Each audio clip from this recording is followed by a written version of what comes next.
opposites attract, but the baggage has to match.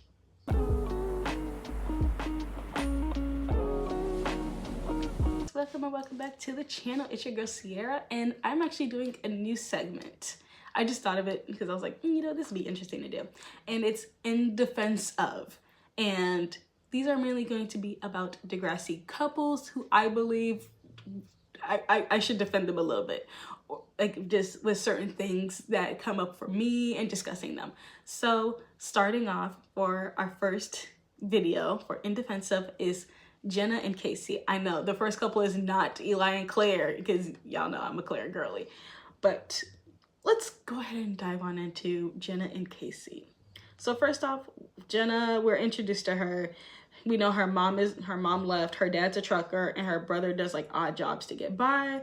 So Jenna really leans on him, and yet at the same time, I feel like she feels kind of alone. So it's very hard for her to adjust to life with pretty much just doing a lot of things on her own. I think she probably struggles with a lot of relationships with women because of her mom leaving.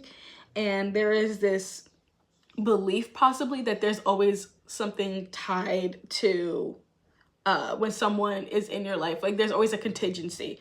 So like as if someone always expects something in return. So she doesn't really trust a lot of people, mainly women.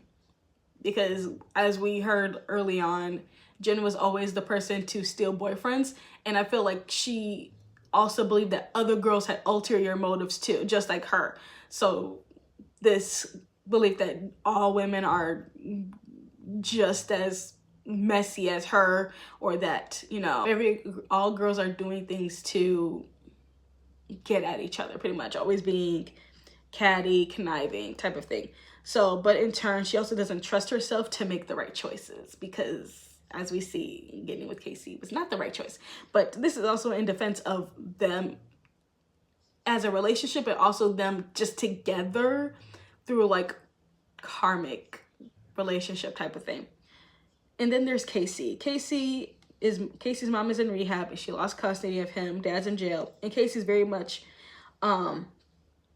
doesn't really have trust in a lot of people, mainly adults. And he only really puts his trust in adults who are consistent. So he has a lot of struggle with stability. So he puts a lot of his trust in Armstrong because he's a stable connection for him, a stable person.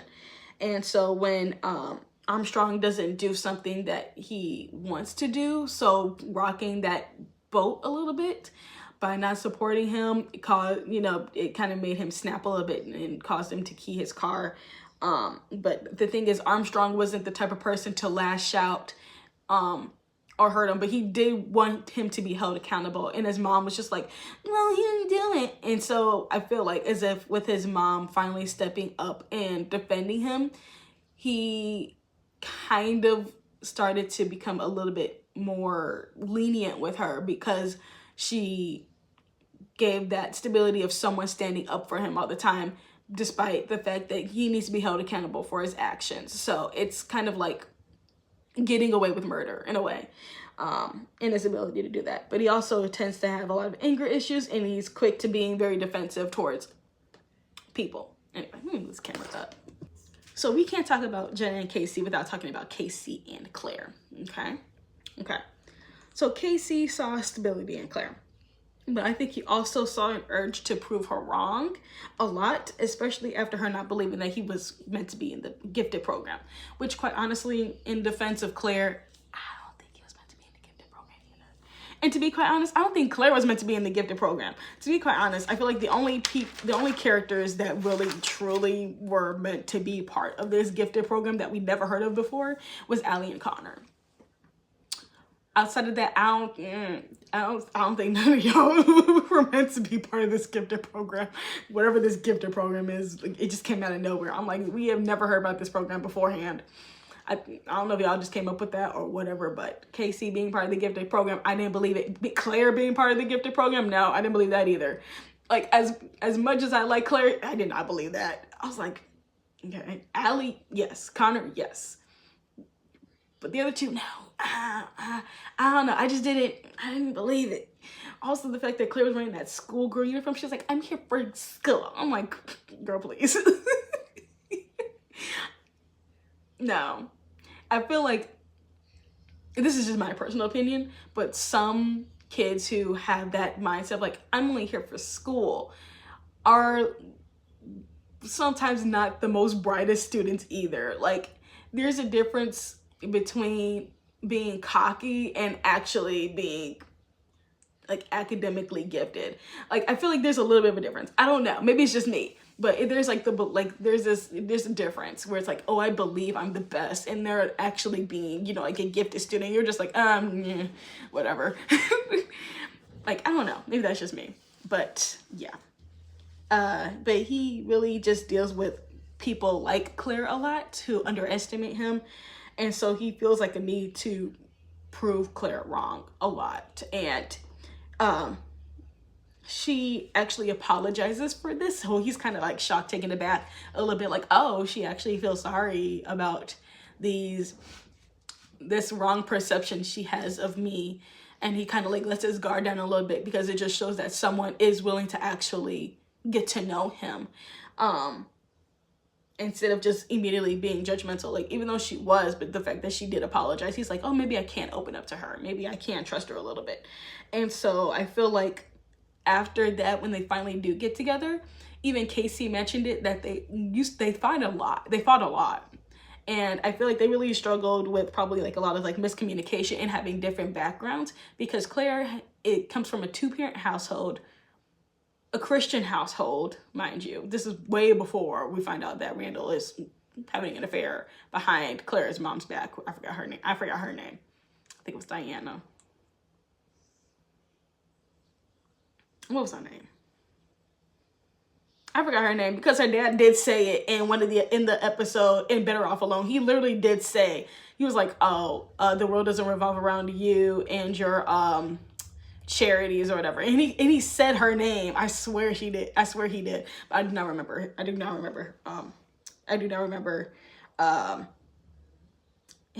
Her name whatsoever. I really don't.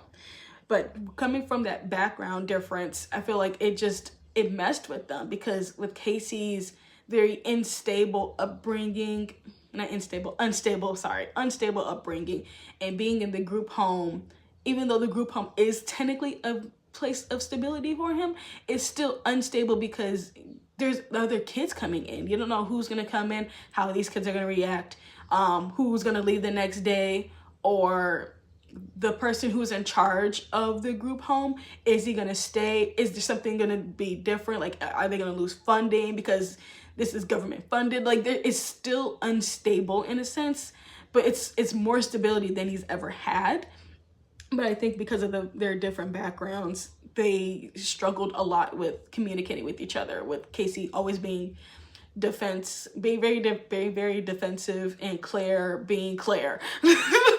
Like, because for me, like I said before in my Claire video, Claire is definitely judgmental, and Claire does say certain things, but other characters do say other things too. Like the fact that Allie was so quick to call Claire a prude, that no one really points out. Like, if Allie's saying offhanded things like that and Claire's allowing her to say those things, everyone's saying that to each other. No one is perfect. No one's saying that Claire is not a judgmental person, or a person that does say things like out of pocket. I bet she did quite a few times towards K.C., and I bet K.C. said the same thing to her.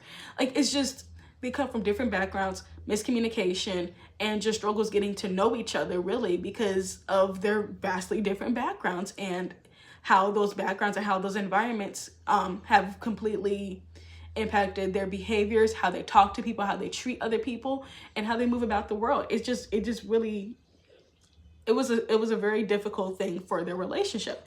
But then there is this notion of like opposites attract, right?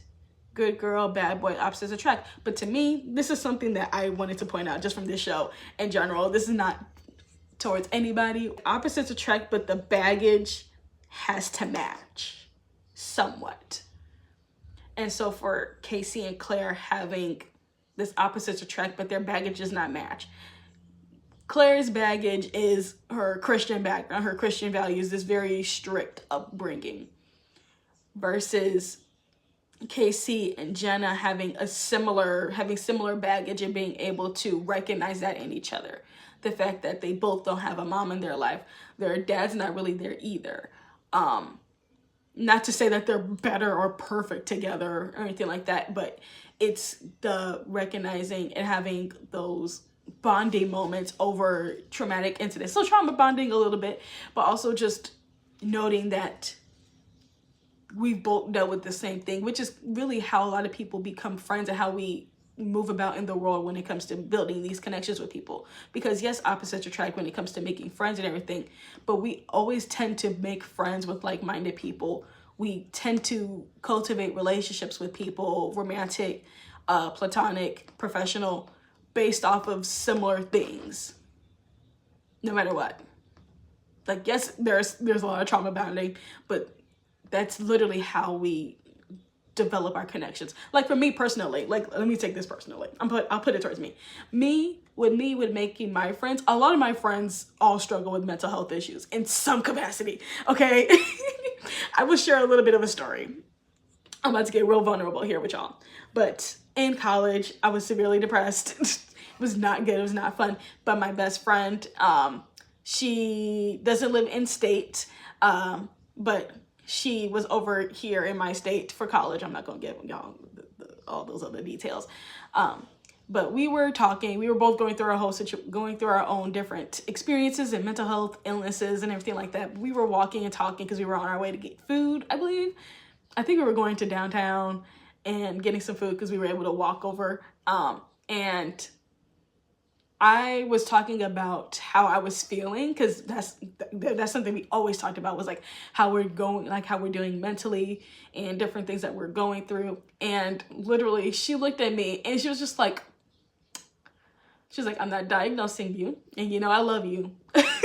She's like, this kind of reminds me of something that me and my therapist were talking about. I was like, oh really, what? She was like, it kind of sounds like borderline personality disorder. And I said, huh. And then we got in, and then we were like 5 minutes away from our food. I was like, anyway, moving on. But just the fact of like that, yeah. The fact that she could call me out, and I probably was dealing with a little bit of BPD at the time. Maybe not. I don't know. I've never been diagnosed. But the fact that we both struggled to the point where she could actually note those certain things, we bonded over that kind of stuff. Like we bonded over our struggles, and that comes with me and all my friends. So yeah, I feel like that's just how we all move about the world anyway. But with K.C and Jenna, let's move a little bit forward. Not only just having the similar backgrounds with not having parents in their lives really, it's also this me versus the world mindset that they both have. Y'all should know this mindset. We all should know this a little bit. And it's not just from the teenage perspective of like, oh, the world is out to get me type of thing, but it's when you have these certain backgrounds and these certain experiences, growing up in different environments where it literally does feel like the world is against you, with not having a mom present or having a dad present, or your parents have impacted you in such a negative way that your life is completely altered to where you are now. Like with K.C being in a group home, Jenna living with her brother, but her brother is doing odd jobs. So Jenna literally is doing what she can, like in school, like doing her best, but also taking certain experiences and learning how to really be conniving, and just like that's how she moves about the world. She's not really trusting, so she projects these certain behaviors and makes these certain decisions because that's what she has been around with. That's what her environment is. That's what her upbringing was like. And that's how she moves about in high school. That's how she did. Like even with the Claire situation, after stealing her boyfriend and then saying like, oh my God, Claire, you don't need the boobs to get guys. And Claire calls her out for it. She's like, girl, first I got laser eye surgery. And second of all, you are the last person to tell me what to do after you stole my boyfriend. I was like, oh. And then later on, when she's pregnant, she literally stepped to Holly J and said getting rid of insignificant girlfriends is kind of her thing. She's never changed. Her background is her background. This nigga's not on. Lord have mercy.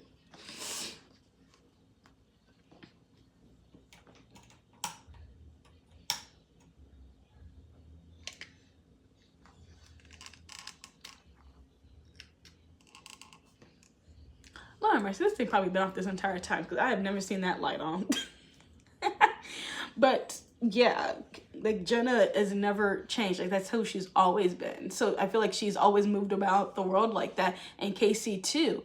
I mean, literally, as soon as Jenna is giving him this positive attention that he isn't getting from Claire, because obviously Claire is judgmental and she's struggling with like reaffirming him, and that's not something that she's probably used to either because her family doesn't do it either. So it's like everyone's background, it just really impacts how they communicate with each other.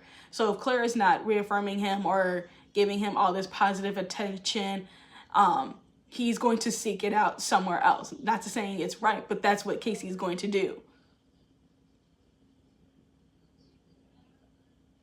And then you have Jenna over here throwing her arms around him and be like, doing her thing, which really she is just doing what she's done before to other girls. I don't even think she cared about those guys before. And I don't think she really cared about KC at the beginning. She was known to do this. She was playing a part. It was just the fact that, oh, he's cute. Yeah. And it worked for them. Like, I don't know what to say, but it just worked for them. And then they kind of found safety in each other because of the similar backgrounds and having this similar mindset. They felt like, oh my God, you actually get me. You understand me. I don't have to fight with you.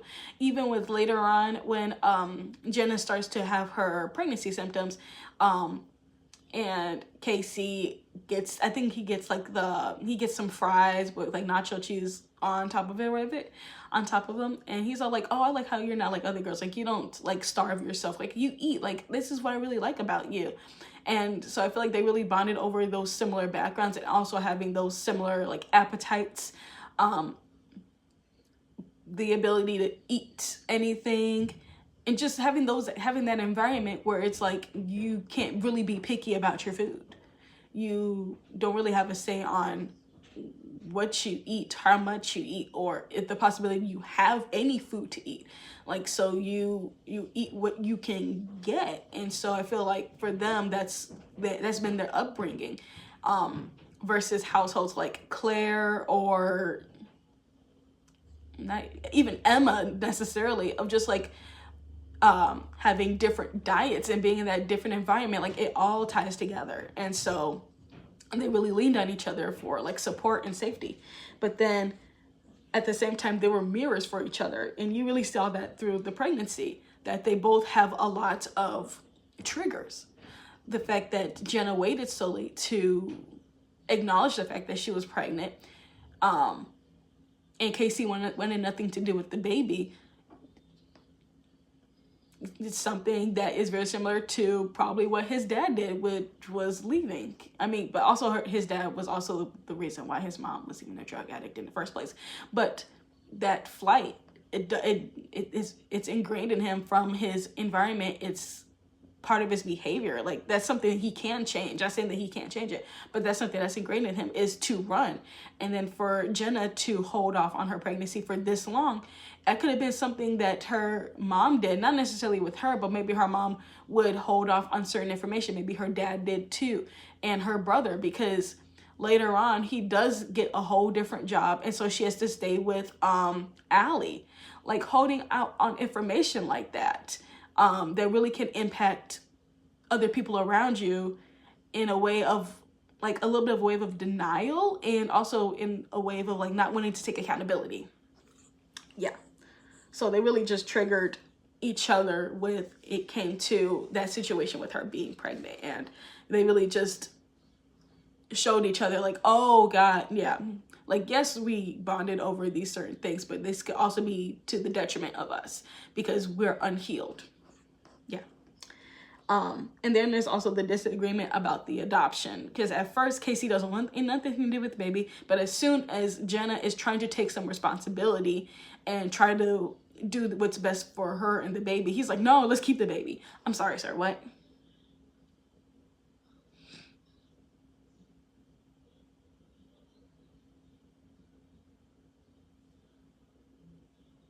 What? You just said you didn't want nothing to do with this baby, but now the fact that Jenna's considering adoption. a finality of you not being responsible. Now you want to act like now you want to step up and try to be responsible. I'm so confused. Okay. I think KC was scared of the permanence of not having a tie to Jenna anymore, but also the fact of being absolved from being responsible for someone else or something else. Because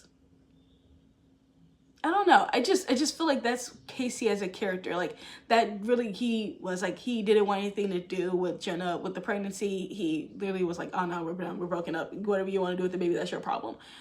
And then turning around into changing his mind as soon as that finality, that permanence of him not having a tie to Jenna, not having any responsibility, it really just hit him in the gut, really, of now just seeing like, oh, now I really won't have to be responsible. Okay, now I should step up and be responsible. But this is a whole child. This is different from like slacking off in school and then turning around and having to, you know, up your grade a little bit because, you know, you want to graduate or whatever. This is a whole human being. This is completely different. And then with Jenna, after not making that decision early on and wanting to deny the fact that she was pregnant and not dealing with it, and making that final decision really kind of catapulted her to step up a little bit, in terms of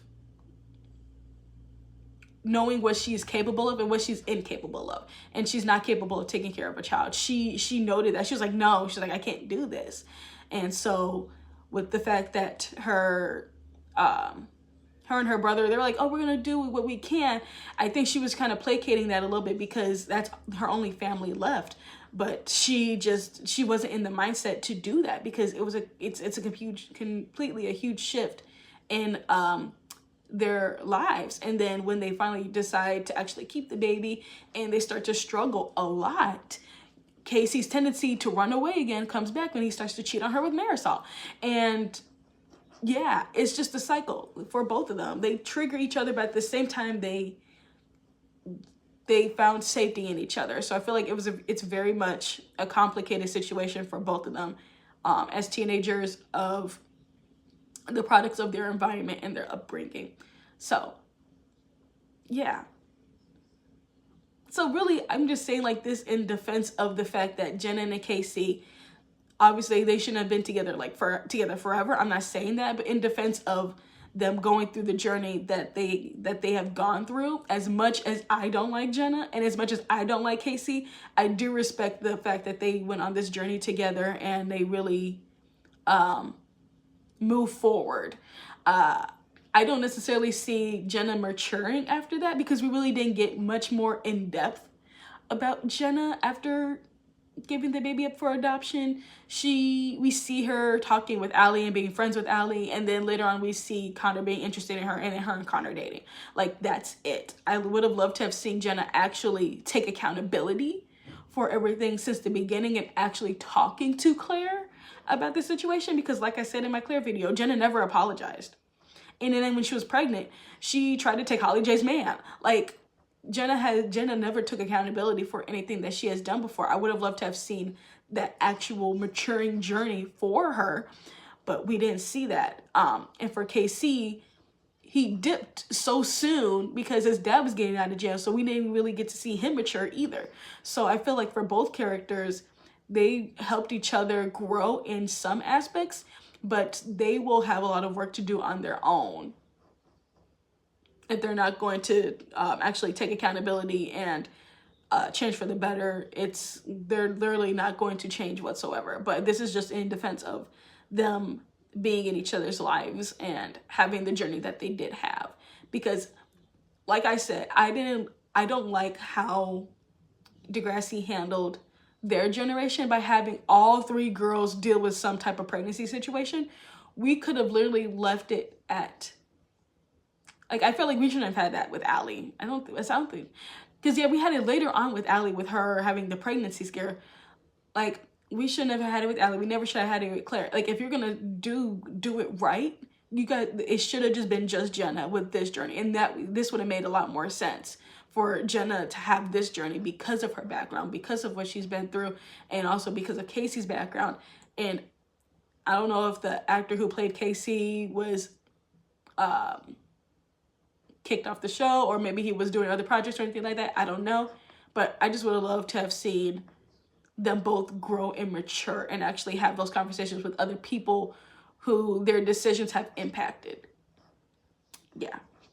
Well, that's all I have for this video. If you like this video, be sure to like it, comment below. What do you think about Jenna and KC?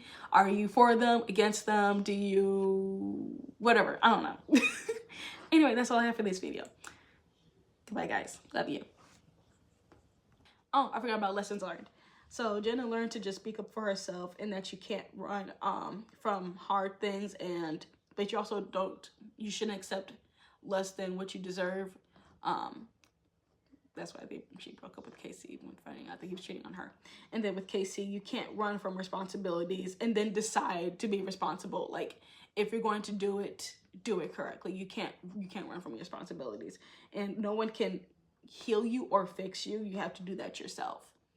Don't rely on other people to do that. Like, if you're not going to actually take into account how you are and how to move forward in life, it's not gonna work out, babe. But you have to heal and fix yourself. You have to work on yourself, and that goes towards anybody who's watching this. If you're in any similar situation as Jenna and KC, or exhibit some of the same behaviors, you're like, oh yeah, I saw that in myself when I was watching the show, or currently, you gotta work on yourself, babe. Other people can't do it for you.